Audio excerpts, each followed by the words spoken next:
beautiful thing about the Attitude Era where you had guys like Stone Cold and The Rock.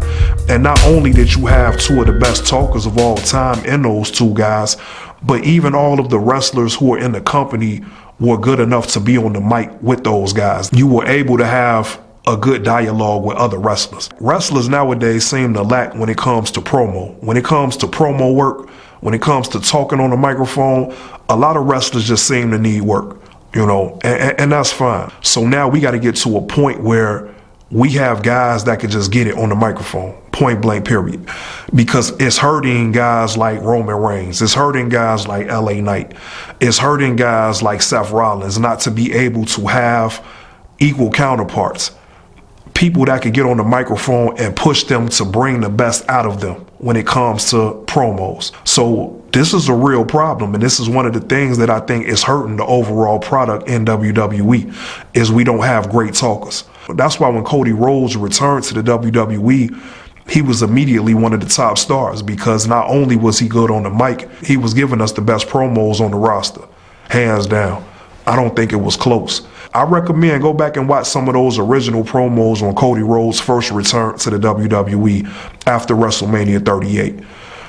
To me, I had to tune in every week just to see what he was going to say, because everything that he said was powerful. Like it wasn't just the average promo. Everything that Cody Rhodes was saying was powerful at that time. Even he's a victim of the thing that I'm alluding to with LA Knight.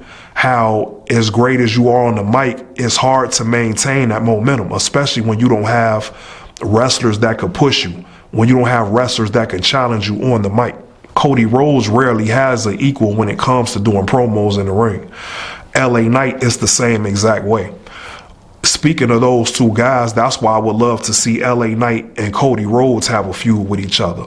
For that very reason, because they're two of the better talkers in the company. So that feud would be money.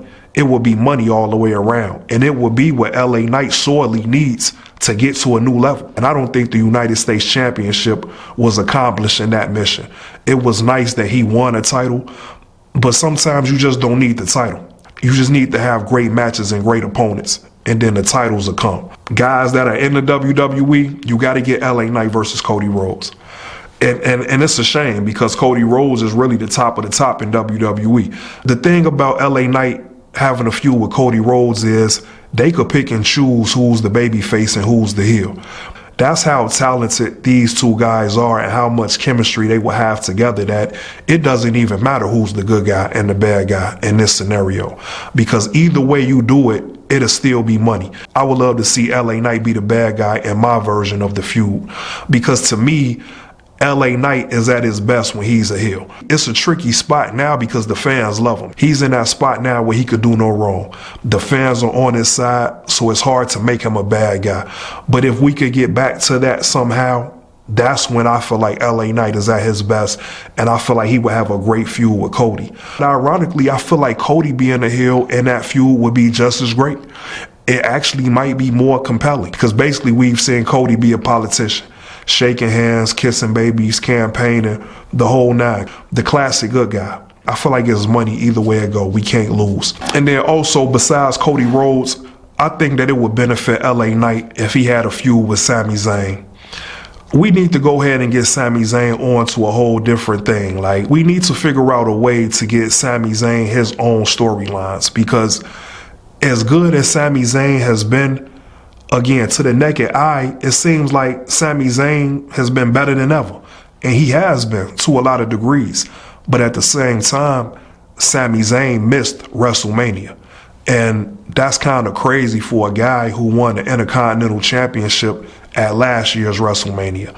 So I would love to see Sami Zayn get the type of booking that he deserves, because everything that he's been doing has been everything that Sami Zayn has been a part of has been people that, everything that Sami Zayn has done recently has been with people that are his friends.